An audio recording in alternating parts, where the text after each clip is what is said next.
로마 서간문 2장 하느님의 의로운 심판. 그러므로 남을 심판하는 사람이요 그대가 누구든 변명의 여지가 없습니다. 남을 심판하면서 똑같은 짓을 저지르고 있으니 남을 심판하는 바로 그것으로 자신을 단죄하고 있기 때문입니다. 우리는 그러한 짓을 저지르는 자들에게 내리는 하느님의 심판이 진리에 따른 것임을 알고 있습니다.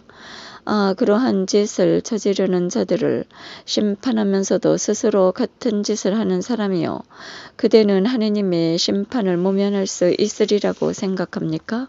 아니면 하느님의 그 큰 호의와 관용과 인내를 업심여기는 것입니까? 그분의 호의가 그대를 회개로 이끌려 한다는 것을 모릅니까? 그대는 회개할 줄 모르는 완고한 마음으로 하느님의 의로운 재판이 이루어지는 진노와 계시의 날에 그대에게 쏟아질 진노를 쌓고 있습니다. 하느님께서는 각자에게 그 행실대로 갚으실 것입니다.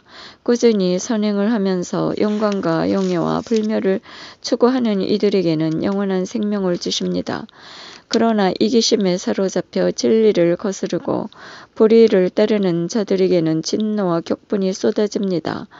먼저 유대인이 그리고 이스라엘이까지 악을 저지르는 자는 누구나 환난과 고통을 겪을 것입니다. 먼저 유다인에게 그리고 그리스인에게까지 선을 행하는 모든 이에게는 영광과 명예와 평화가 내릴 것입니다. 하느님께서 사람을 차별하지 않으시기 때문입니다.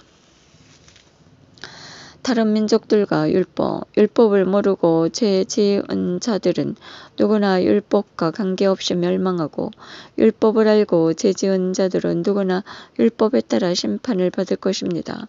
율법을 듣는 이가 하느님 앞에서 의로운 이가 아니라 율법을 실천하는 이라야 의롭게 될 것이기 때문입니다.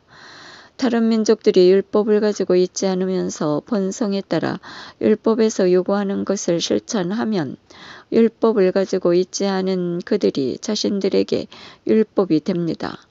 그들의 양심이 증언하고 그들의 엇갈리는 생각들이 서로 고발하기도 하고 변호하기도 하면서 그들은 율법에서 요구하는 행위가 자기들의 마음에 쓰여 있음을 보여줍니다.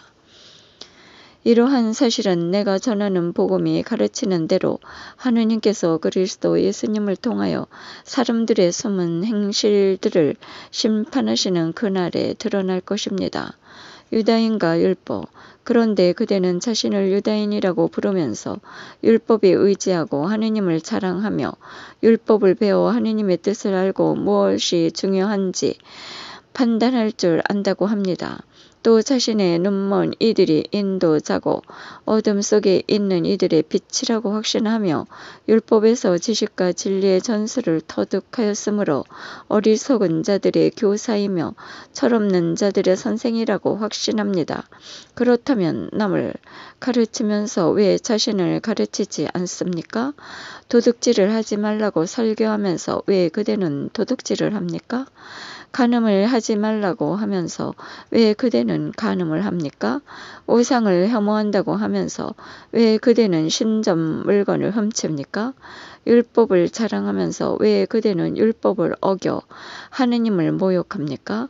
과연 성경에 하느님의 이름이 너희 때문에 다른 민족들 가운데에서 모독을 받는다 고 기록되어 있습니다. 그대가 율법을 실천하면 할례는 유익합니다. 그러나 그대가 율법을 어기면 그대가 받은 할례는 할례가 아닌 것이 되고 맙니다. 그러니 할례 받지 않은 이들이 율법의 규정들을 지키면 할례를 받지 않았지만 할례를 받은 것으로 여겨지지 않습니까? 그리하여 몸에 할례를 받지 않았으면서도 율법을 준수하는 이들이 법전을 가지고 있고 할례를 받았으면서도 율법을 어기는 그대를 심판할 것입니다. 겉모양을 갖추었다고 유다인이 아니고 살갗이 겉모양으로 나타났다고 할례가 아닙니다. 오히려 속으로 유다인인 사람이 참 유다인이고 문자가 아니라 성령으로 마음에 받는 할례가 참 할례입니다. 그렇게 하는 이는 사람들이 아니라 하느님께 칭찬을 받습니다. 저희가 가야 할 길을 가르쳐 주신 하느님 영원히 찬미 받으소서.